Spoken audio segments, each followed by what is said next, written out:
그 다음 질문 보겠습니다. 최초 인류의 수명을 계산해 보니 노아는 아브라함 출생 직전까지 살았었다는 것을 알게 되었습니다. 그래서 이제 연도를 쭉 계산해 봤습니다. 그래서 그런데 전 세계적으로 하나님을 찾는 사람이 한 사람도 없을 때 우르 땅에서 아브라함을 무조건 불러내셨다고 하는데, 분명히 노아가 같이 사는 사람들, 물론 셈, 함, 야벳은 분가해서 없겠지만은 인근에 있는 사람들에게 하나님에 대해서도 말을 했을 것 같은데, 전 세계적으로 한 사람도 하나님을 찾지 않았다는 게 잘 이해가 되지 않습니다는 질문입니다. 그래서 노아 홍수 사건 이후에 노아의 모습은 술에 취해 부끄러움 보인 장면밖에는 나오지 않는데, 혹시 노아가 홍수 이후에 하나님과 동행하는 삶에서 실패한 것인지 궁금합니다. 지금 여기 이제 이분이 질문이 뭐냐면은, 이제 계산을 해보니까 이 아브라함이 살던 때하고 노아 살던 때하고 거의 겹친다 그 말입니다. 그러니 하나님을 찾는 사람이 하나도 없을 때 그 아브라함을 불렀다, 이렇게 말할 때 여기 약간 이렇게 좀 모순이지 않느냐 하는 질문입니다. 근데 성경에서 하나님을 찾는 사람이 한 명도 없을 때 아브라함을 불렀다, 그런 성경 구절 자체는 없잖아요. 하나님이 아브라함을 불렀다는 말씀은 있지 않습니까? 그래서 하나님을 찾는 사람이 한 명도 없을 때 이제 아브라함 불렀다고 하시면서 보통 사용하는 구절이 창세기 시편 14편이지 않습니까? 찾아봅시다. 시편 14편에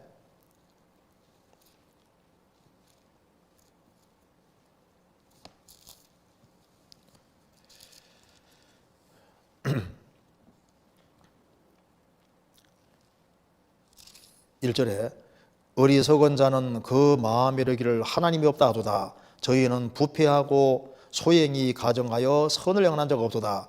여호와께서 하늘에서 인생을 굽어 살피사 지각이 있어 하나님을 찾는 자가 있는가 보려 하신즉 다 치우쳤으며 함께 더러운 자가 되고 선을 행하는 자는 없나니 하나도 없도다.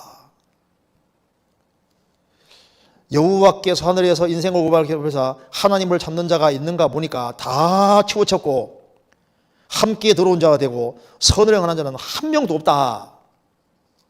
그런데 그 뒤에 보시면은 5절, 저희가 거기에서 두려워하였으니 하나님이 의인의 세대에 계심이로다. 하늘에서 보니까 찾는 자가 한 명도 없고 다 치워졌다, 한 명도 없다고 했는데 하나님이 의인의 세대에 계시다 그 말입니다. 그러니까 찾는 자가 한 명도 없는데 의인들이 있거든요. 성경 로마서 3장 찾겠습니다. 이것이 인용된 거 보시겠습니다. 로마서 3장 10절, 기록된 바 의인은 없나니 하나도 없으며 깨닫는 자도 없고 하나님을 찾는 자도 없고 다 치우쳐 한 가지로 무익하게 되고 선을 행하는 자는 없나니 하나도 없도다. 하나도 없도다 라고 했는데 그 뒤에 보면은 23절, 모든 사람이 죄를 범하였음에 하나님의 영광을 이루지 못하더니 그리스도 예수 안에 있는 구속으로 말미암아 하나님의 은혜로 값없이 의롭다 하심을 얻은 자 되었느니라. 하나님을 찾는 사람이 한 명도 없다. 그런데 의인의 세대에 계시고 다 치우쳐 무익한 자가 되고 선행한 사람이 한 명도 없고 찾는 자가 없는데 의인 된 사람이 있잖아요. 그러니까 이 말이 맞는 말이다 그 말입니다. 그러니까 이거 보시죠. 하나님이 하늘에서 보시니까 찾는 사람이 한 명도 없어요. 하나님을 찾는 사람이 한 명도 없다 그 말입니다. 그러니까 이게 뭘 말하는 겁니까? 찾는 사람이 없다는 것은 인간의 전적인 타락을 말하는 겁니다. 전적으로 타락했는데 하나님 한 명도 없으니까 하나님께서 배후에 작업을 해서 찾는 마음을 불러일으키고 이렇게 해서 사람을 그리스도로 이끌어서 의인을 만드신다 그 말입니다. 그러니까 이 시편 14편은 여기 설명이 나와 있는 것이 로마서 3장입니다. 그러니까 하나님을 찾는 사람은 원래 없어요. 다 자기 멋대로 찾고 못 찾아요.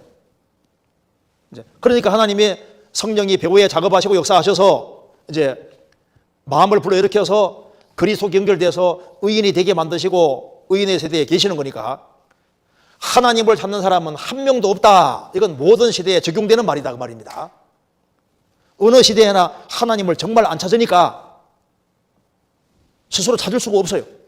그러니까 하나님께서 배후에서 계속 작업해서 찾는 마음 불러일으키고 이렇게 해가지고 결국은 그리스도를 발견하도록 배후에서 작업을 이렇게 계속 하시기 때문에 계속해서 탄생하는 일이 있고 구원받는 일이 있고 이런 일이 생긴다 그 말입니다.